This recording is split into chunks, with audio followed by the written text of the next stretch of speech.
क्योंकि सास भी कभी बहू थी। आज के एपिसोड की शुरुआत में गरिमा चौड़ में लड़कियों के साथ खेलने आती है और परी फोन पर रणविजय से बात करने में व्यस्त रहती है।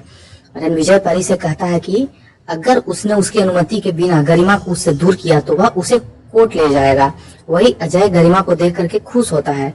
अजय गरिमा के जूते के फीतों को बांधने में मदद करता है और परी दूर से गरिमा को देखते रहती है, लेकिन वह यह नहीं जानती है कि वह अजय है।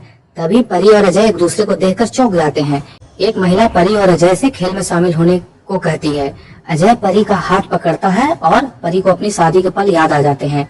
गरिमा परी का हाथ छोड़कर बच्चों के साथ खेलने चली जाती है। परी अजय को उसके लिए किए गए हर काम के लिए धन्यवाद देती है और माफी भी मांगती है। अजय परी से कहता है कि वह ज्यादा न सोचे।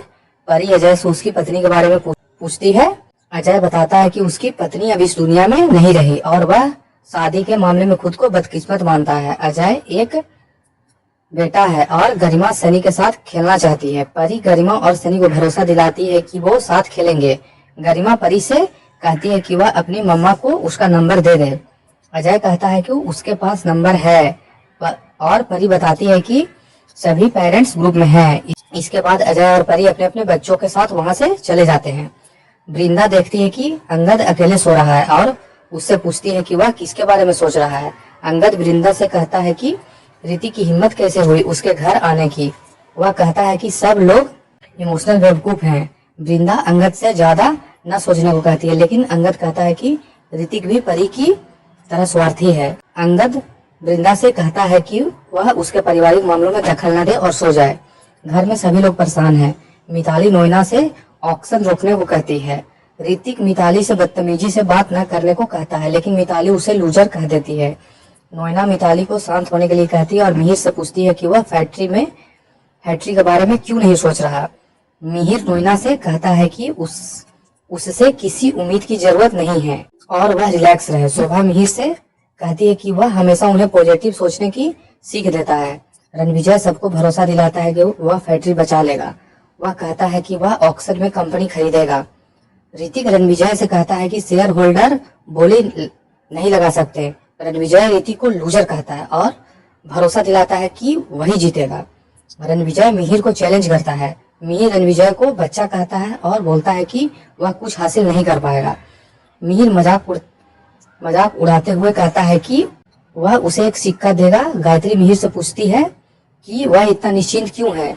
मिहिर गायत्री और शोभा से कहता है कि बप्पा सब संभाल लेंगे।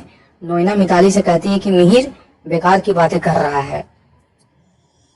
देव सलोनी से कहता है कि वह उन जगहों की लिस्ट बना ले जहां वह जाना चाहती है। सलोनी कहती है कि उससे उसका काम प्रभावित होगा।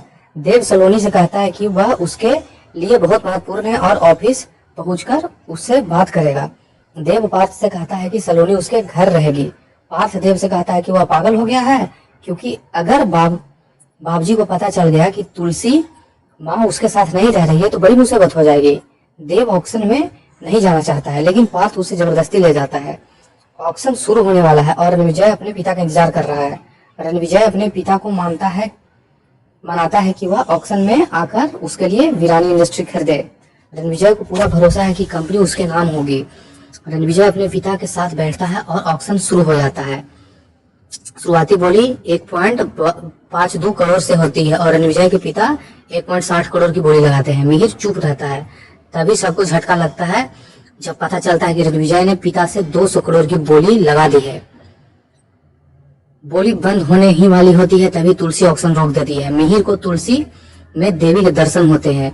अजय तुलसी के साथ खड़ा होता है और सभी को पता चल जाता है कि ऑक्शन रद्द कर दिया गया है। अजय ऑक्शनिस्ट को बताता है कि तुलसी ने पूरा लोन चुका दिया है।